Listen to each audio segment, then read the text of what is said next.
So good morning, everybody. On behalf of the organizing committee of Livenarch VII, I welcome you all. And thank you, first of all, to my colleagues who worked a lot in organizing this Livenarch VII Other Architecture Congress. Also, besides the team, I again welcome you, dear participants and dear listeners, also our students. This is the first session of Room 1, and I'm really very excited because this is our first online congress. I hope it will be the last. And meet you face to face on 2023 for the next congresses.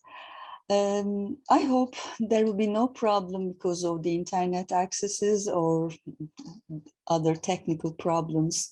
I hope we will not have any. But if there is, in case of emergency, we will be in touch with all the participants. We will be here. Let's begin. So, this is our first session, as I told you now, and we have now 5 participants from Turkey. I want to tell the topics of their presentation first and give the names.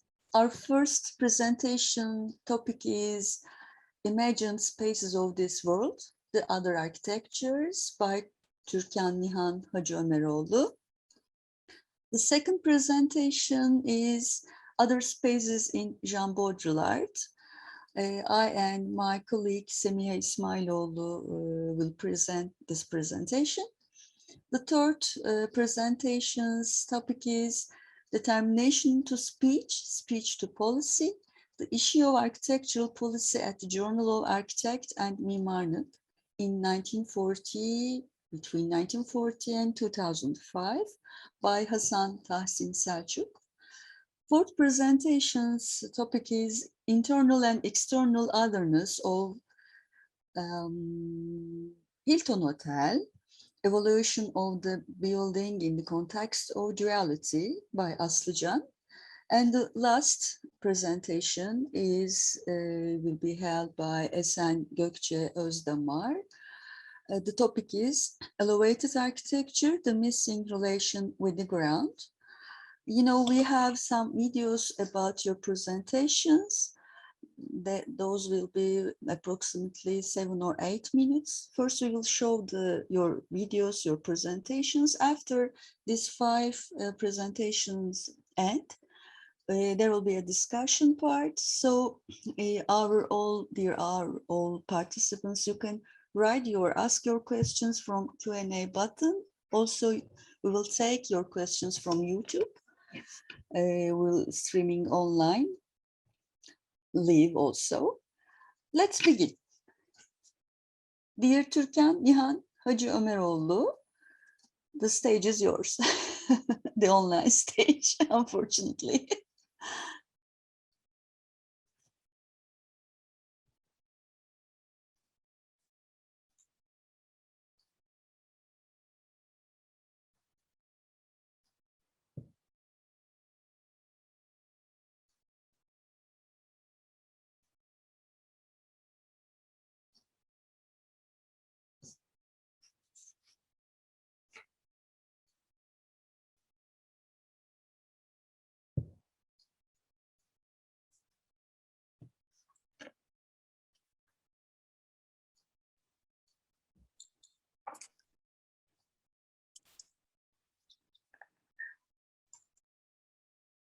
I'm sorry, but I think there is a problem with sound. Can we have the sound? Oh, okay.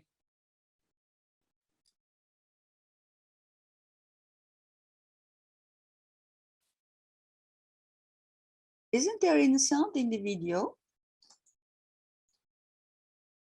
We can't hear the sound, Çağlar hocam.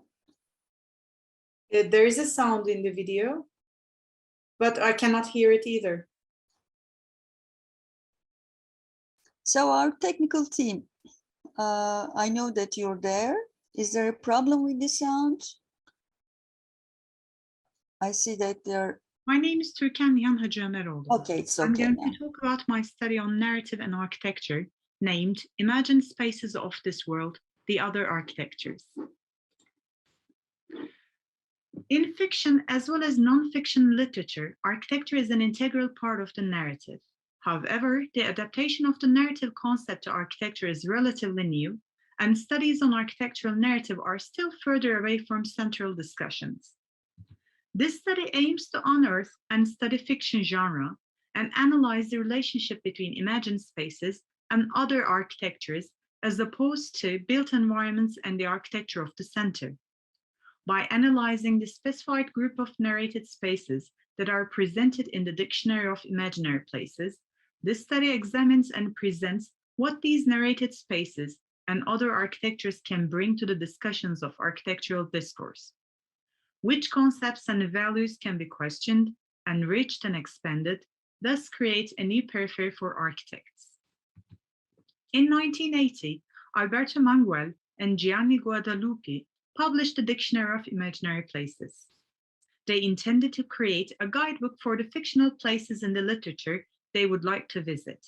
They treated the fictional places as real and limited the list to the ones on Earth, either in its present or past times, after the additions made in 1987 and 1999. From Emerald City of Wizard of Oz to Kafka's Castle, many familiar yet non-existent places make appearances in the book's pages. In the end, the book turned into a great source for the world within the world and one of the ultimate guides to other architectures, which are imagined and narrated but never realized, the architecture that builds worlds but is not noticed or discussed. The places in the Dictionary of Imaginary Places are analyzed in 4 steps. The first step of the study is the selection and grouping of the places included in the dictionary.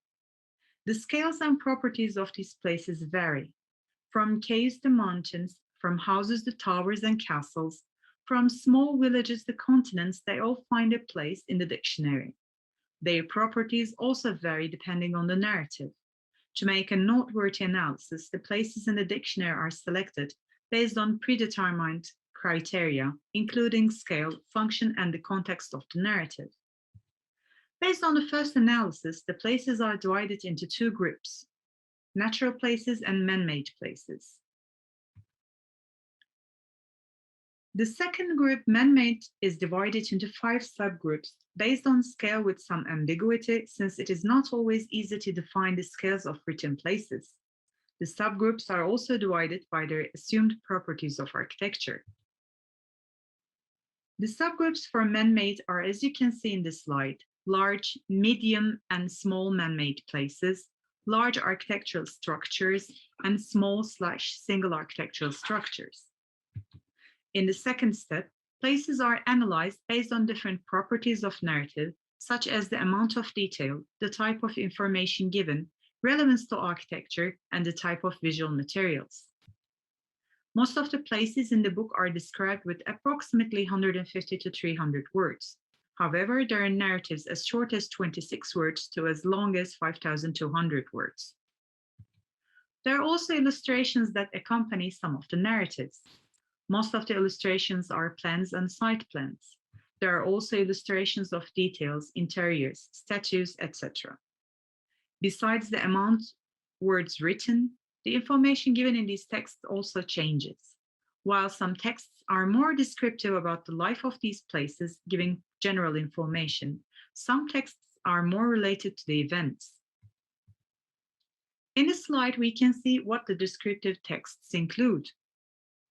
As for spaces, many different informations are given, such as the location of place, geographical information, layout of the state, important buildings, etc. In the third step, the relevance of narratives to architecture is analyzed. There are 4 different approaches in the narratives. In the first approach, architecture is used mainly as background imagery, a minor tool for the narrative. In the second approach, the architecture is still used as a tool for the narrative, but has a more substantial presence. In the third approach, architectural spaces are one of the essential elements of the narrative. They either appear as a character or one of the causes of significant events, such as the castle from Das Schloss, The Castle by Franz Kafka, or the abbey from Il nome della rosa, The Name of the Rose by Umberto Eco. In the fourth approach, architectural spaces are the main topic of the narratives. Most known example is the cities from La Città Invisibile, Invisible Cities by Italo Calvino. In the fourth step, the architectural narratives are analyzed based on architectural properties of the narratives.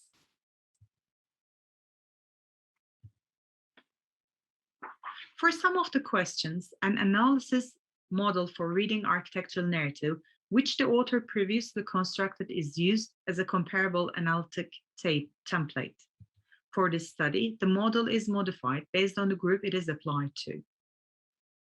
The findings of the before-mentioned analysis can be divided into three groups: documentation of specific periods, approach to city and architecture, confirmation of current, past perspectives and processes, and questioning of norms through the possibilities of others.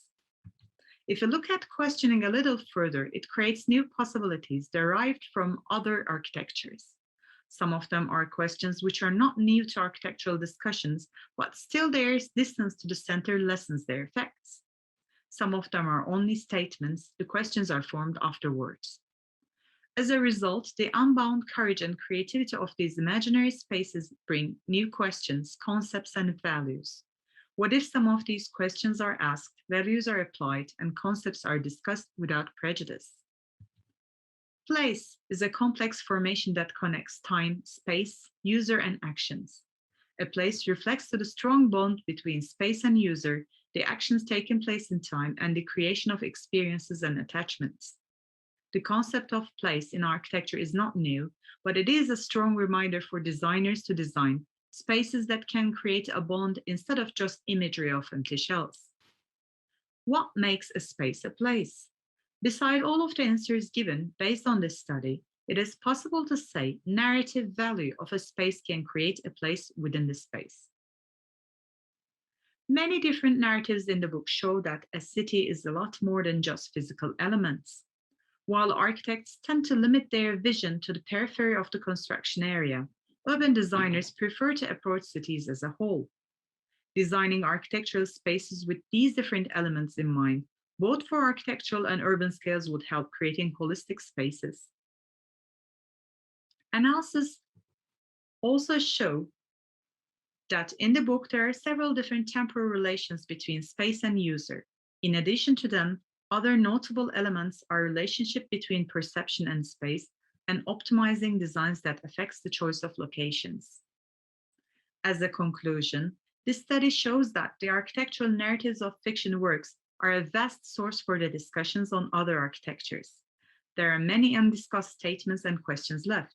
Nevertheless, in time, each can have a chance to get closer to the center and widen the periphery of the discussions. Thank you. Thank you very much, dear Türkan, Nihan, HACIÖMEROİLLU. It was really an exact topic. So let's go on one by one, and in the end we can discuss or ask our questions from the participants or within ourselves. So the second presentation is our presentation with Semiha İSMAİLOİLLU. We'll talk about some about Jean Baudrillard and his space definition as other. Okay, here the video goes, I hope. Hi everyone, I am Semiha. I am resource assistant at Atatürk University, Department of Interior Architecture. Today I will tell you about the study titled Outer Space in Jean Baudrillard that we prepared with my doctoral thesis advisor, Professor Dr. Aslı Beşgen. First of all, I will tell you about purpose of the study is to deal with the concept of the outer space throughout the buildings mentioned in the written works of the Jean Baudrillard. Throughout the purpose, the boundaries of the study are Baudrillard's written works in the field of architecture and the buildings in these written works. Who is Baudrillard? Was highly criticized in his time for general thought and his scathing speech against Foucault, therefore it was tried to be animated by pressure while it should have been is in the spotlight more than many philosophers. Baudrillard has works on production, consumption, reproduction, politics, sexuality, television, fashion, photography, and architecture. It is seen that he makes the use of architectural products in the context of his work's content. In the context, Baudrillard states that many parameters such as geography, politics, culture, and history in architectural design. It is invaluable for architectural design that do not have a context to be called other in their environmental relation. Sample of the study first true or radical to the future of architecture and singular object architecture and philosophy. The study setup consists of the three steps. First, content analysis of the books. Secondly, presentation of the buildings. Finally, evaluation of the buildings as other space. The information about the building in the Baudrillard's books is given in the table. According to Baudrillard, the Versailles Theatre is entered through a completely natural, raw, undecorated stone corridor. The hallway suddenly opened into something magnificent in terms of sign craftsmanship. Baudrillard stated that Villeneuve is well-kept, beautiful, and mature, and an example of cultural heritage. Villeneuve was shaped in line with Corbusier's design principle and modernism movement. The building, the object, give Baudrillard a dizzying sense of space for the reason he thought that there is no marble architecture like the World Trade Center. Baudrillard, according to Baudrillard, the Pompidou Center created a space around it instead of being contextual, drove up the unsortedly, an infinity, a transform into hyperreality with its flexible, dispersed, and transparent space. According to Baudrillard, due to the building relation to its surrounding and the glass panel, it's unclear whether what is seen is sky or the reflection of the sky. As I mentioned in the World Trade Center building, the built-in object gave Baudrillard a dizzying sense of the space. The reason why he interested in biosphere 2 is what is the truth of the object that seems to be parachute from the other world. According to Baudrillard, most of the large-scale contemporary public buildings give the impressions of empty. According to Baudrillard, the Guggenheim is a production of the machine that gains superiority in architecture form due to the fact that more than one similar museum can be built by making changes in software or calculation due to its computer production.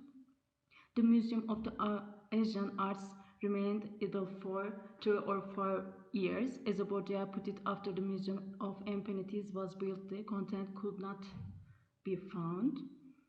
This study, which focused on the other space, was carried out on the thought of Baudrillard. When the explains discussed within the scope of the study are considered as the other space, the contrast created by the fact that the corridors are undecorated, although the Versailles Theatre was built with ornaments and decoration in accordance with the characteristics of the period in which it was built, created, and others. Also, Villeneuve is building that representation, modernism, the economic placement of the building on the land and the reflection of the disconnect between the customer and the designer on the design marginalizing the building, while the changes that affect the environmental design due to the design word concept of the trade center ensure harmony with environmental the effect of the solution of the study copies of the mass forms and their structure after effect elimination. Another example, the Pompidou Center is also eliminated due to its relation with its surrounding. The formal incompatibility of the project area has led to design to its alienation. In addition, the fact that technology systems play an active role in the shell design, apart from the ordinary, has also supported it to be called order. Since foundation carter is a building in which glass and transparency are at the forefront, it caused confusion in the perception of the space, which also eliminates the design. Since Biosphore 2 is based on the idea of creation's secondary universe, it has been condemned to be called other space, thought its design idea. Belém Cultural Center serves many purposes other than its purpose, the orientation of the facades, while respecting the historical texture surrounding rival and identical space rather than the other. Because of the environment relation, the Guggenheim Museum, the Bilbao effect in architecture with a sculpture formed is called other space because the construction was concurrent in the computer environment. Asian Art Museum, named by Baudrillard as the Empire Museum, it's also eliminated because it is a designer regains its identity after a period activity. In the general theme, the terrain, silhouette, form, material, and function of the design play active role in illumination of the space. What we need to consider in the design process in whether the design is desired to be at other. Being called the other, the design becomes visible, a become focal point. Thank you for listening. Please send your question my email.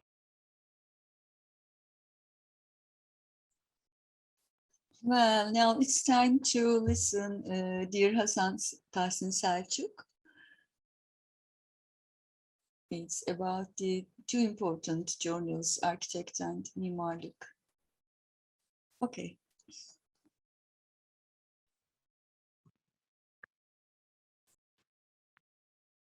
The name of my work is From Detection to Discourse, Discourse to Politics.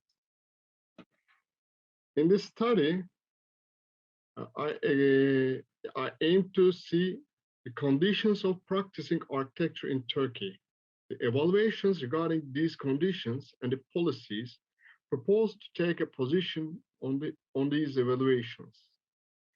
So I analyzed the main topics in the journals and explained the text in which content these published in the 1940-1980 time range. The subject of architectural policy is at the center of my work. With this study, I aim to draw attention to the architectural policy of Turkey document published in 2019. I wanted to do this not by criticizing the published documents, but by making its historicity visible.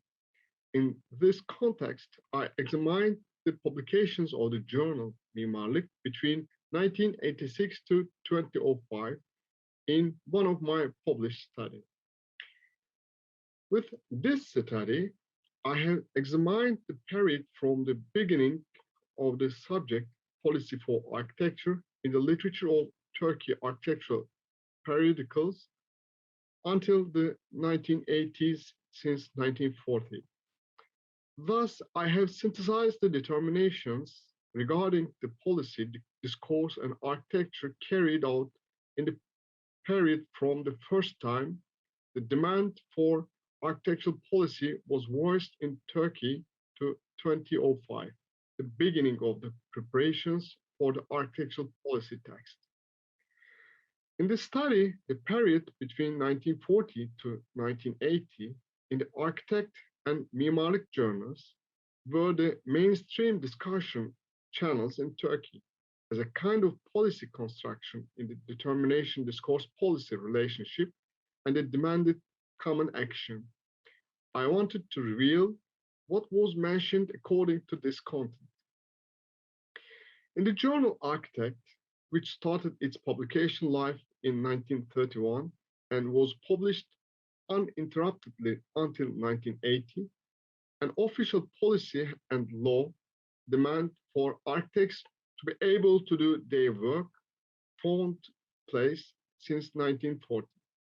Therefore, the investigation started in 1940. The necessity of performing architectural services in Turkey in accordance with a policy began to be voiced by the architects in the country in the early periods of the Republic. The subject was brought up for the first time in 1940 with the article Türk Yüksek Mimar Odaları Teşkiline Doğru, published in the Journal of Architect. However, the preparatory work for the policy text started in 2005 with the discourse of Türkiye mimarlık politikasına doğru.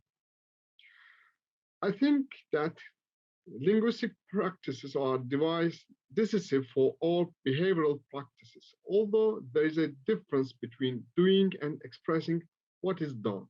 Verbal and written practices are the carriers of human culture in the historical process.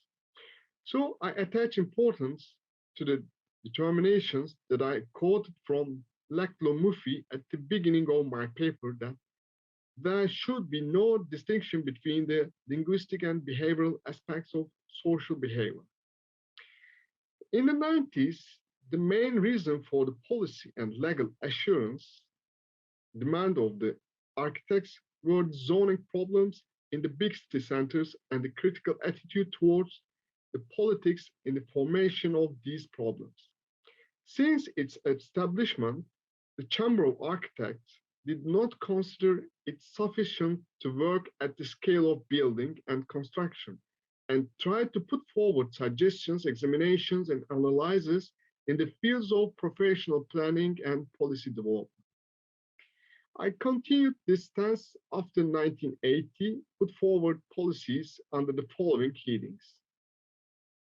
In my analysis of the post-1980 period, I synthesized policies under 5 main headings, and these are: the first, recognition, promotion, and qualification of Turkish architecture; institutionalizing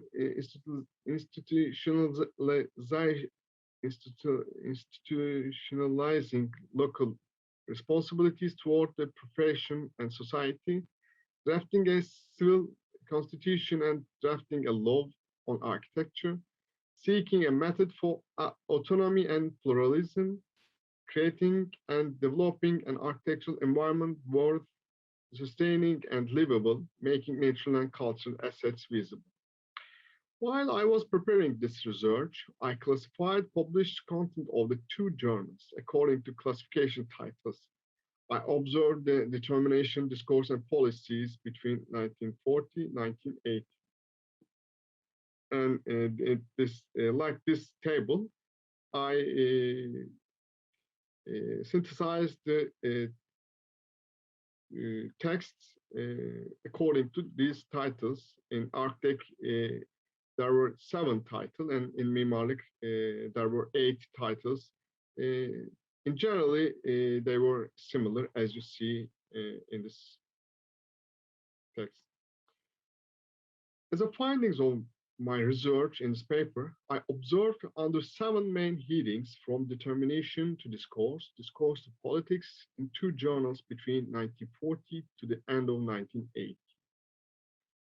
These are recognition, promotion, and qualification of Turkish architecture, architectural law, urbanization and housing, architectural education, problems of building sector, material and technological developments, bringing the agenda and developments of personal and technical international organizations to the agenda, institutionalization of local responsibilities to profession and society, protection and sustainability of the historical and natural environment.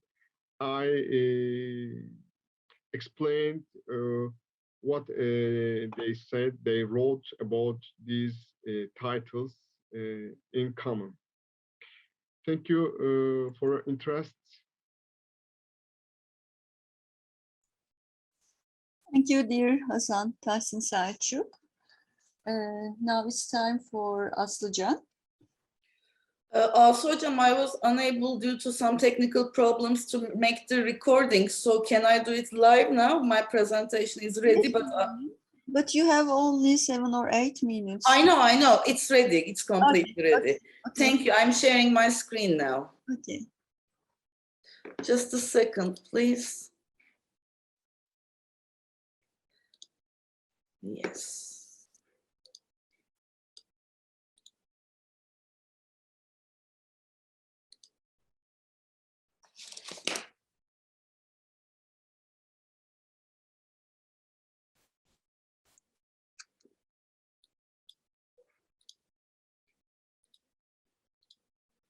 I'm just going to try something.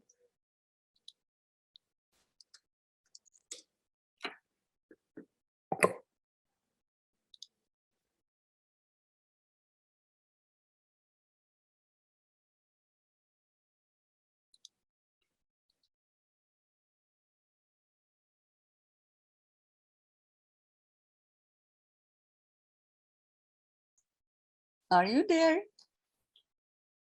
Dear Aslı CAN? I guess she is disconnected. We can maybe continue with the next video. Okay. Okay. Then the fifth presentation now. Esen, Gökçe, ÖZDAMAR, please.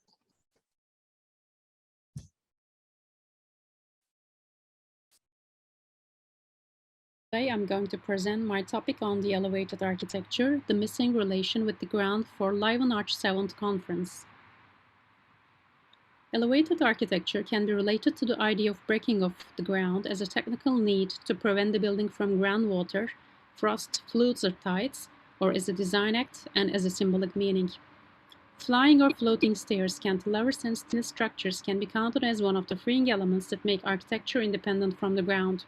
And after defining my aim and these freeing elements of elevation, I will focus on the elevated architecture in modern and visionary architecture as an emerging liberating paradigm briefly.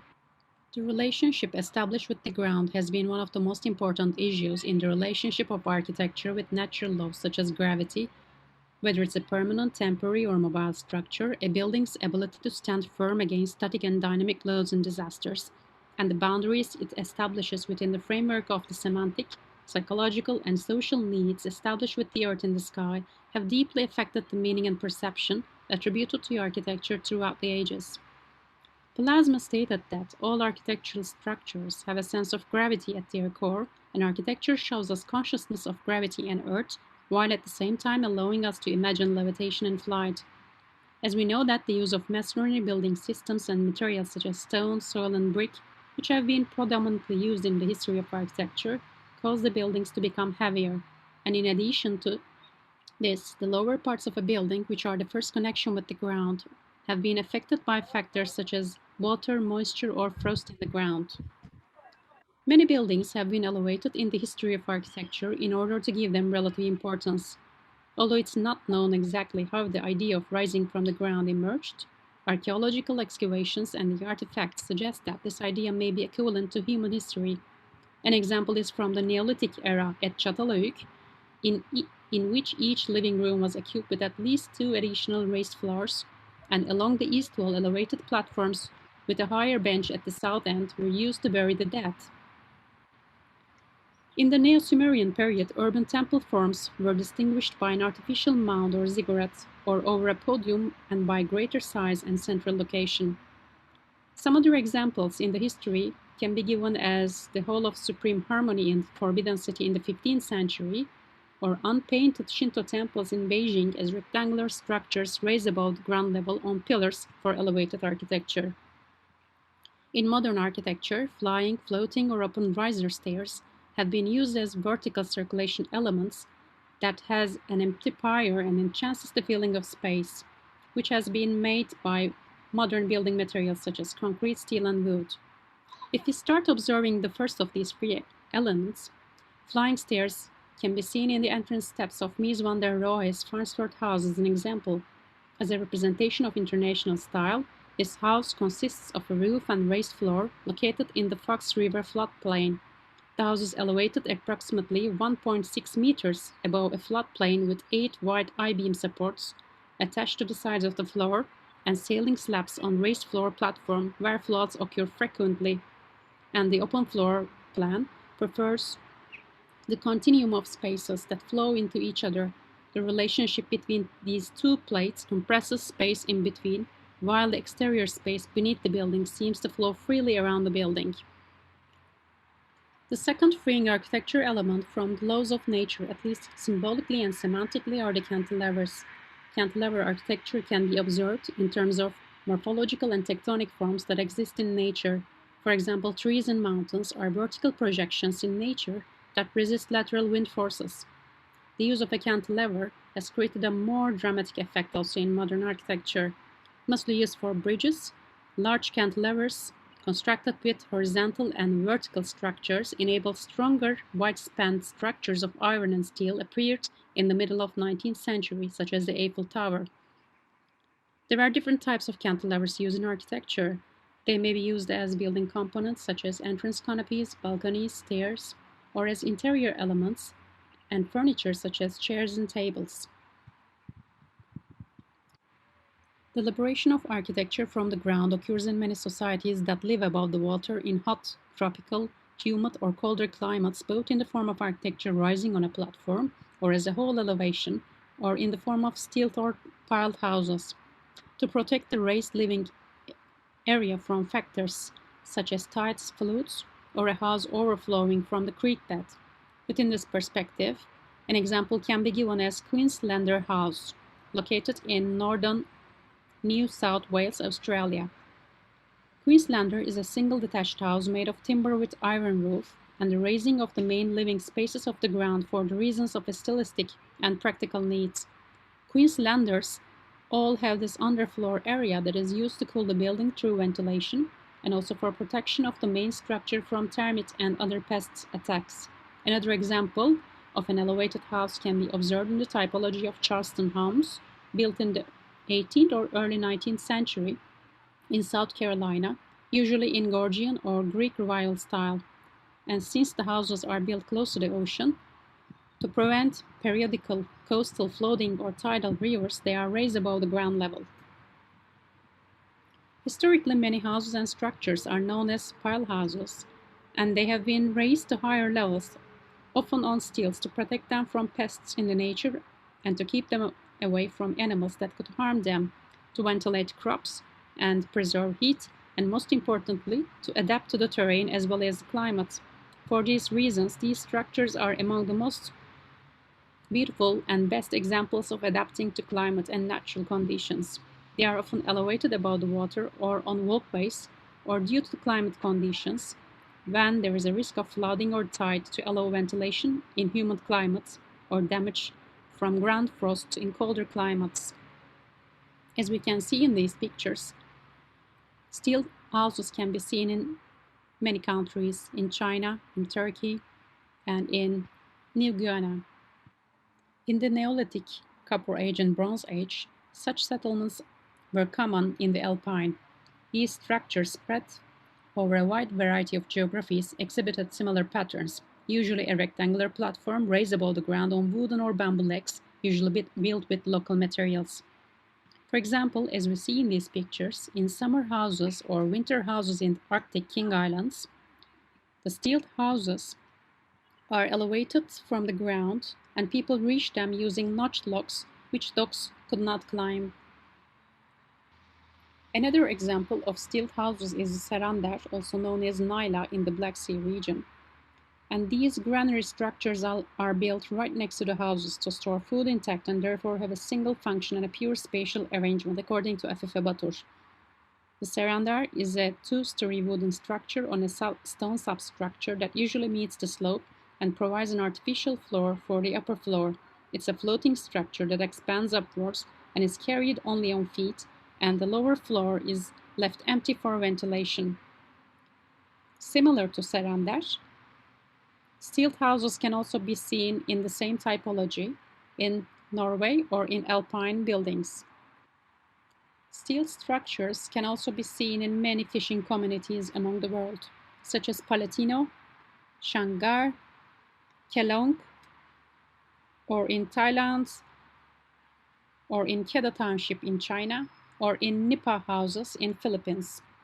In the 1960s, the idea of raising buildings significantly from the ground was frequently discussed by architects and city planners such as Buckminster Fuller and Italo Calvino in the context of utopian and visionary architecture.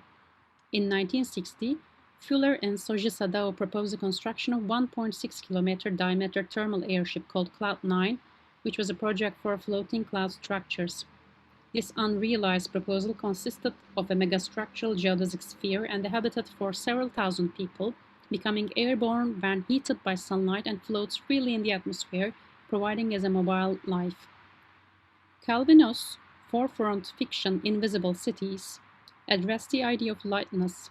In his book, Calvino addressed the idea of lightness, which emerged as an urgent need to reimagine urban life, and more specifically, with the utopian spatial configurations of visionary architects working in France.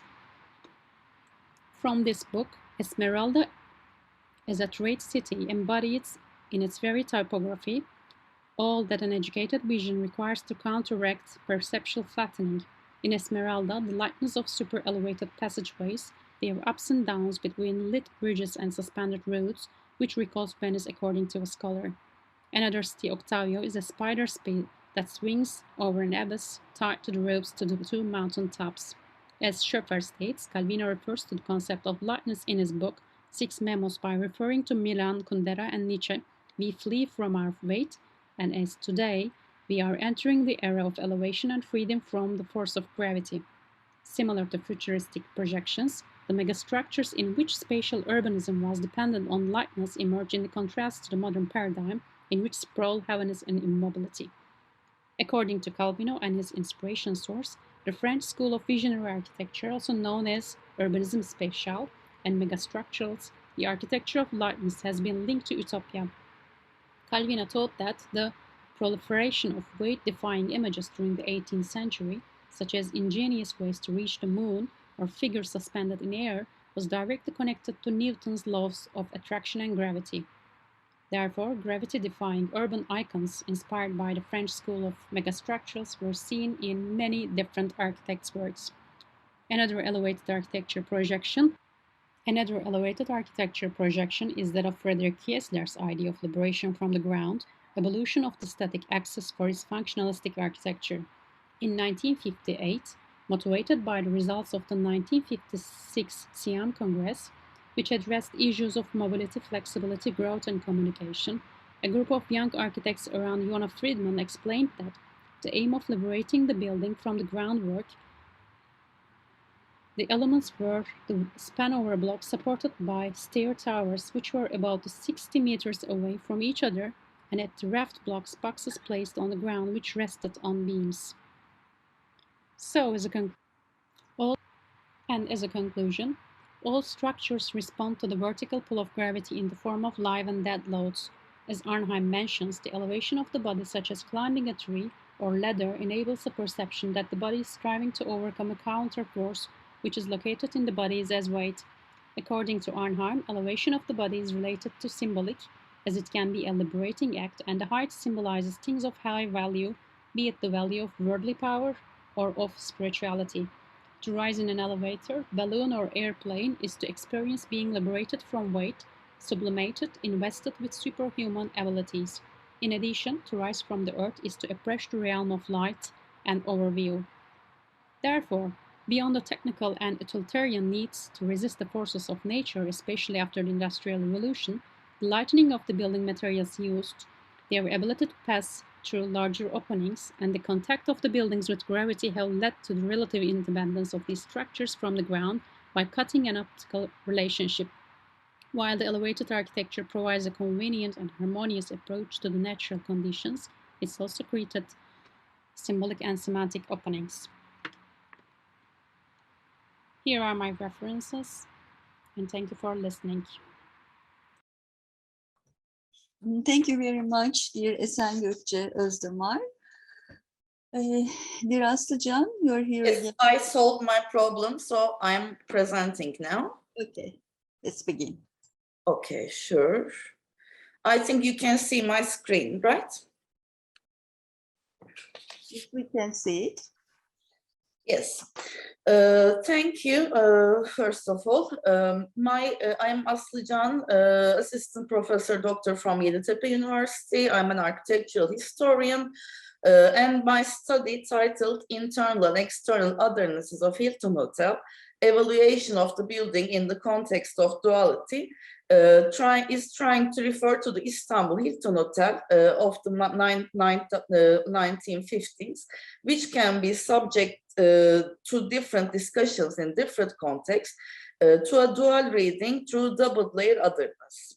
The mentioned duality, along with the location of the building in the built environment as an urban artifact, in addition to its relationship with the outside, it also discusses the otherness inside the building itself as an architectonic object. This study paves the way for multi-layered evaluations of the building in question. It aims to present an alternative view of reading of a building. I would like to begin with a quote of Orhan Pamuk's book, The Museum of Innocence. He says that, and I'm quoting from the main character of Pamuk's book, we could see the new building from our house, and though at first it looked foreign against Istanbul's tired old silhouette, during the years that followed, my parents grew accustomed to it, going there whenever they could. So basically, Pamuk is describing kind of old Istanbul, and it's changed with the new Hilton Hotel. So I would like to begin by mentioning the political background of the time. The political subject during the early Republican period is undoubtedly the Republican People's Party, which is called CHP. İsmet İnönü, this is a photo of İsmet İnönü while he was the president in 1939. Then in 1946, the Democratic Party founded on January 7th, and it was kind of a form of the other back then, because the CHP was representing the community for many years. When Democratic Party was founded, it kind of represented the others. This is the general elections of Democrat Party. The brochure is designed by SELÇUK Milar. With the landslide election victory of the DP on 14 May 1950, Turkey's early Republican period came to a decisive end. By a wide consensus among scholars, the 1950s marked a major new turn in modern Turkish history, one that has ushered in the transition to multi-party democracy, the relaxation of the radical secularism, statist economic policies, and nationalist isolationism of the early republic during the previous 2 decades, and above all, a more ambitious regional role for Turkey in the post-World War II international order. The reflections of the above-mentioned political catalysts first showed themselves in the economic context. The Democratic Party, which came to power with the slogan "Private enterprise and capital is essential for economics," paves the way for liberal capitalist law and the reduction in state capitalism in their government program. While the architects of the country are introduced to new forms with this new government and new policies, which also can be called as Americanism, the ease of access to new materials is extremely effective in the transformation of the national architecture, which is referred to as the Stone Age by Sedat Hakkı Elden. This is Henry Prost from the period of CHP, and because he did this large Istanbul plan in 1937, however, he was known as İsmet İnönü's man. So when they came to government as Democratic Party, they didn't want to apply his plan to Istanbul anymore.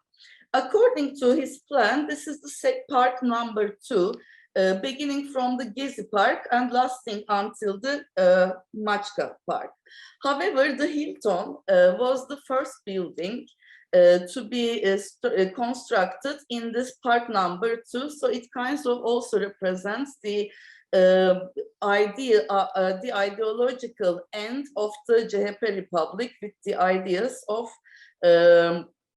Democratic Party. So from this point of view, the Hilton Hotel is a collection of othernesses. So because it is the first blow against the green cover, thereby becoming the other to the green fabric in question, as well as the existing architectural environment as the first rationalist example. This avant-garde feature, which is called otherness, will evolve into becoming the main subject with the various practices seen throughout the 1950s. This is a picture of the Hilton Hotel from back of the 1950s. Basically, the international style was represented in Turkey, in Istanbul, for the first time within a very different background. When we come to the internal otherness of the Hilton Hotel, we might say that the designers of the Hilton Hotel, who are SOM, However, they were within the collaboration with Sedat Hakkı Erdem, and these two actors have completed two different architectural approaches, which we can refer to as the other of each other. This is the flying carpet designed by Sedat Hakkı Erdem, which is the canopy of the entrance against the modular facade. And the interior is decorated with Erdem's obsessive hexagonal ceramics, which were produced in Kütahya, and also the dome of the restaurant that kind of represents the dome of the late Ottoman architecture, is also a part of this very international style hotel. So undoubtedly, in this context, Istanbul Hilton Hotel is, besides being a political statement, when evaluated through binary oppositions, it also includes an existential pain. At the same time, this pain emerges as a stalemate in which the West and the East, the CHP and the DP, America and Russia, or as discussed in the study, are in every binary opposition that marginalizes each of the other. Undoubtedly, the Istanbul Hilton Hotel, which was built with the conscious choices and inevitable existence of all this contrast, after trying to understand in the context of all this otherness, it is necessary to evaluate the hybrids that occur with the collisions, fusions, and transformations of the site opposites. Today, the Hilton Hotel has strong implications of neither the old inner nor outer otherness.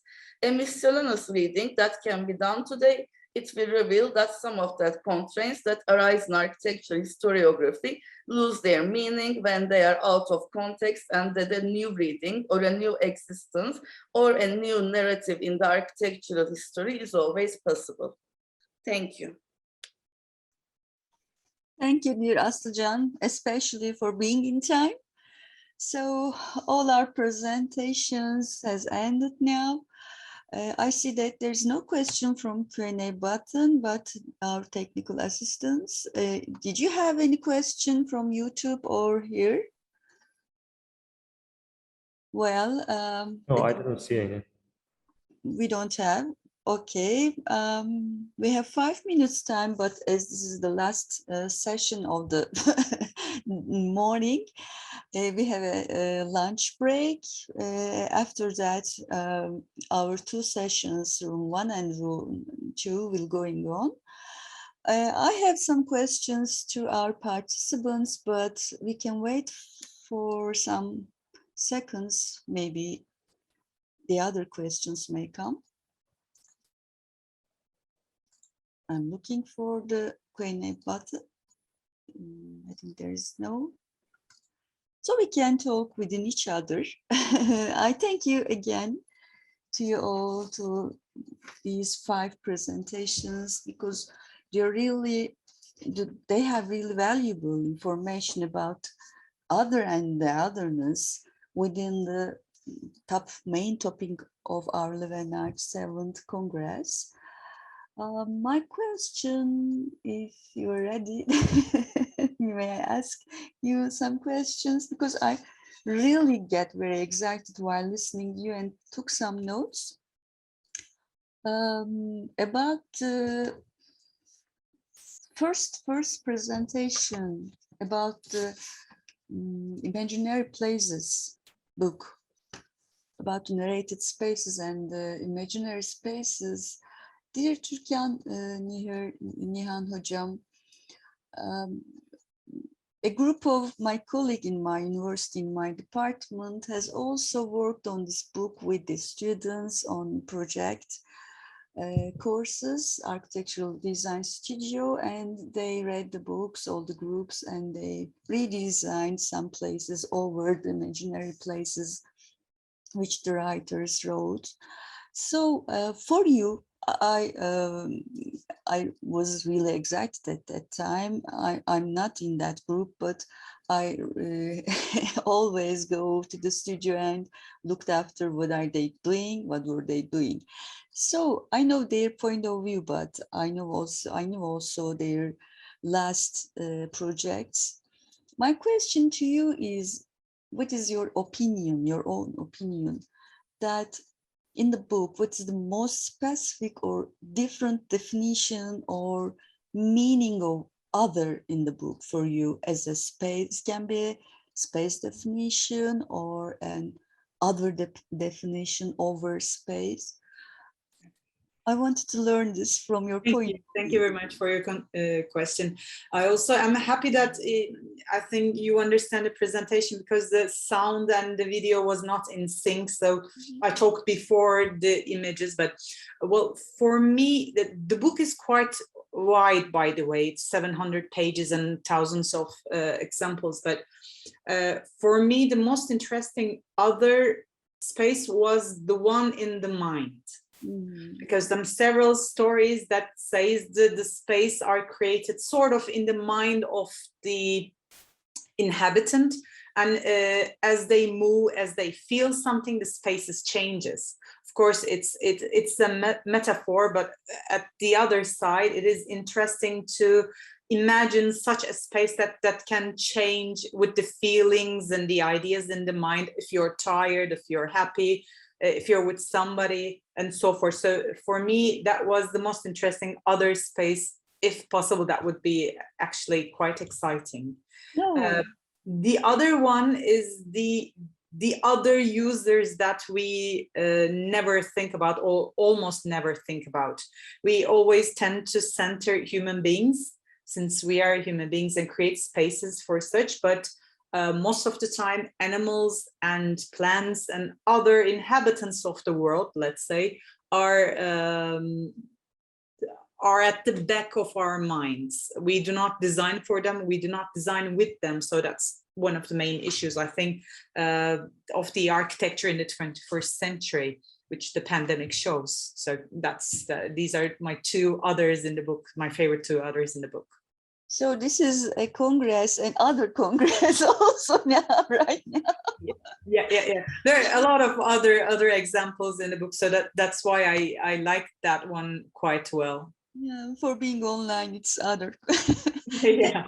For your answer, I was just looking forward to hear the other spaces in the mind. So I'm happy to think with you. Thank you very much. Very much. Do you have any questions to each other? Otherwise, I will ask my second one. Okay, may I ask you a question, dear Hasan, Tahsin, Selçuk hocam? I really wonder how is this issue going on in the Western countries? Do they use journals to think over policy of architecture, or is there any specific journal in the Western media to search or to collect essays about architectural policies in Western countries? I don't know this answer, but I feel that you're very, very well in this issue. So I wanted to know this question's answer. Is there anyone?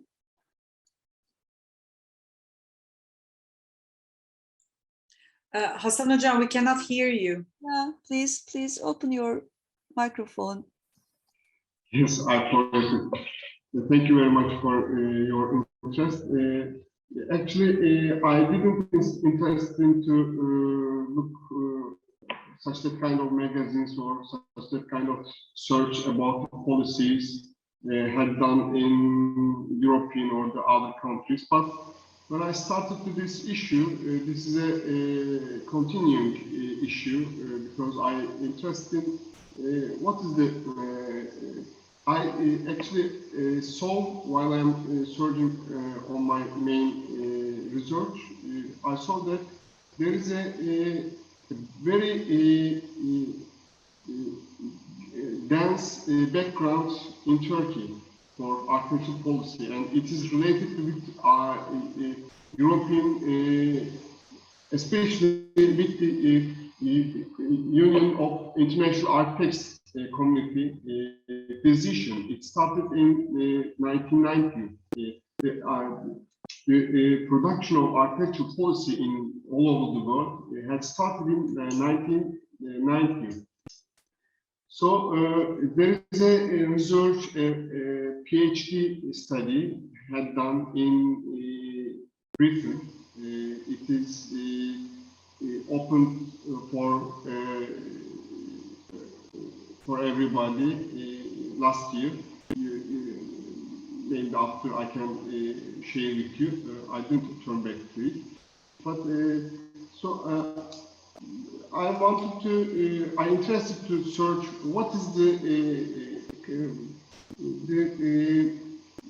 roadway on Turkey to thinking about the policy, to thinking about organizing the architectural medium here. There is a very cognitive and very well organized approach to this issue, but unfortunately, as a politically and some other reasons, it couldn't be established.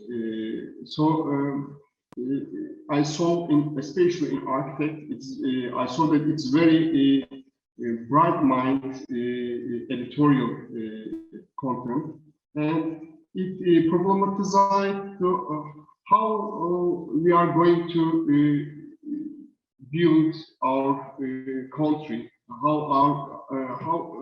can we hold our discipline in this country, and according to that, they wrote very bright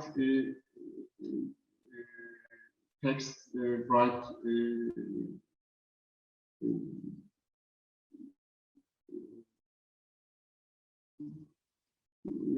bright text, and they find the well-educated, professionals, and they get their ideas about the development, about the problems of Turkey, and they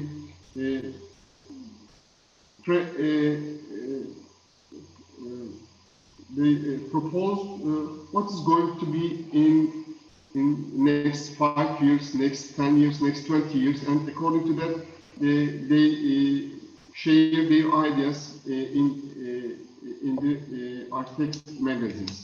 When I look at the Mimarlik magazine, it has a different content. It is more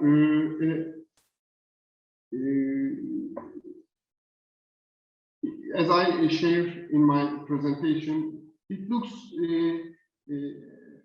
it's daily content, but it wants to hold the discipline in a more wide range. For example, they don't want to look at the daily problems. They want to see the problems in the political content of the problems. But Arkitekt didn't do it. It solved the problems, and it more pragmatic, so that it's propose more pragmatic and useful for everybody. So I think the Chamber of Architects still holds that projection, so that I think this is a kind of a romantic approach. It still resists to hold its position, so that but they have to see it's not a pragmatic way to solve the problems and to make a dialogue with the others, with the era of this discipline. So my presentations, how I catch the otherness or other in this presentation, I try to catch the other with the speech is one of the production of reality and transforming the reality. So I look at the otherness with this approach. Thank you very much for your interest. I hope I can explain a bit content of my presentation. I thank you. I think the reason of the differences between two journals can depend on the Mimarlik journal is a kind of media channel of our chamber. Maybe it can be the main reason for the difference between these two journals. And while I was listening your presentation, I was listening to you, I thought that, I felt that it was more than a feeling, because that's why the reason is we really need a constant but a flexible architectural policy in our country. I think that's why we're looking forward to these kind of issues, or to read from the journals or from social media, but the real news from the real news order, from the real developments of the policy in architecture in our country. All your presentations are really valuable, and I'm very happy to be as a kind of chair here between you, and I'm happy to meet you here. As I told you before, we all hope, my department staff, all hope to meet you in the next conference face-to-face, which will be held in 2023. We don't know the theme right now. It will be obvious in a couple of months, after 6 months, I think. So it's time 10 past 12. Unfortunately, I have to give all to you bad news. Our second chair, dear Güven Arif Sargın Hocam, will not be able to participate and will not be able to be with us because of some health problems. It was just occurred yesterday. He's so sorry. We're hoping to meet him for the next months with another presentation or organization. I have to give this bad news, unfortunately. So we're gonna go on. Let me look to my program. We're gonna go on at 2 o'clock in the afternoon with the 2 rooms again. If there's no question or anything to say, thank you for all. Looking forward to meeting you soon. Thank you also, Hocam. Thank you. Thank you very much. Thank you. Thank you all.